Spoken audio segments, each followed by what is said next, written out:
Centre विस्टा प्रकल्पामध्ये नवीन संसद भवन सोबतच पंतप्रधानांची नवीन कार्यालय, उपराष्ट्रपतींची निवासस्थानं, पंतप्रधानांची निवासस्थान याशिवाय विविध मंत्रालयाच्या इमारती एकत्रितपणे कर्तव्य भवन या नावाने उभारण्यात आले। याच धर्तीवरती देशाचे मध्यवर्ती ठिकाण असलेल्या नागपूर शहरात 3 महानगरपालिकेच्या टाउन हॉल इमारतीच्या माध्यमातून सेंटर विस्टा प्रकल्पाचं प्रतिरूप उभारण्याचा निर्णय राज्याचे मुख्यमंत्री देवेंद्र फडणवीस आणि केंद्रीय परिवहन मंत्री नितीन गडकरींच्या दृष्टिकोनातून घेण्यात आलेला आहे। नागपूर महानगरपालिकेच्या माध्यमातून हा प्रकल्प पूर्ण करण्यात येणार आहे आणि यासाठी नागपूर महानगरपालिकेमध्ये असलेल्या विविध पक्षांचे नेते सोबतच नगरसेवक आणि महापौर, उपमहापौर, स्थायी समितीचे अध्यक्ष, महानगरपालिकेचे आयुक्त विपिन इटकरांचे शिष्टमंडळ सध्या राजधानी दिल्लीच्या अभ्यास दौऱ्यावरती आहेत। संसद भवनामध्ये उपयोगात आणले गेलेले सागवान लाकूड, विविध प्रकारचं शिल्प सोबतच इमारती उभारण्यामध्ये लावण्यात आलेला गुलाबी दगड या सगळ्याचा वापर करून नागपूरमध्ये देखील सेंटर विस्टा प्रकल्प उभारण्यात येणार आहे। यासाठी नागपूर महानगरपालिकेच्या माध्यमातून संपूर्ण खर्च करण्यात येणार आहे। त्या ठिकाणी असं वाटलं की आपण एकदा सेंट्रल विस्टाचा चांगला अजून आपले संसद भवन जे आहे ते बघावं।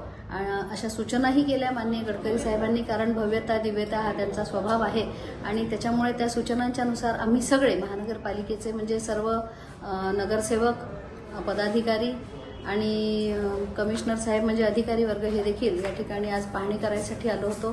अतिशय उत्तम, अगदी इतकी भव्य आणि इतकी सुंदर वास्तू पाहिल्यानंतर असं वाटतं की याची प्रतिकृती खरं म्हणजे नागपूर शहरामध्ये करावी। या अर्थाने ज्या अनेक गोष्टी तर अतिशय चांगल्या प्रकारचं ते काम त्या ठिकाणचं व्हावं यासाठीचा अभ्यास वर्ग करण्यासाठी म्हणून आम्ही या ठिकाणी आलेलो होतो। आणि अभ्यास दौऱ्यामध्ये माननीय महापौर मॅडम, माननीय शासकीय अध्यक्ष, माननीय उपमहापौर मॅडम, आम्ही सर्व सोबत घेऊन तो दौरा घेतला। तिथलं फर्निचर आणि सगळं ते टीक वूडनं बनलेलं फर्निचर आहे, नंतर तिथले माईक छोटे छोटे आहेत। या सर्व बाबीचा विचार लक्षात घेतला। तसंच आपण नागपुरात आपला जे टाउन हॉल आहे नागपूर महानगरपालिकेचं, त्याच धर्तीवर आपण बनवायचं असं आम्ही ठरवलं होतं आणि हा प्रकल्प लवकरात लवकर आमच्या टाउन हॉल लवकर बनला पाहिजे, हीच आम्ही लवकरात तयारी करणार आहोत। आमचे दोन्ही नेते फार जास्त द्रष्टे आहे।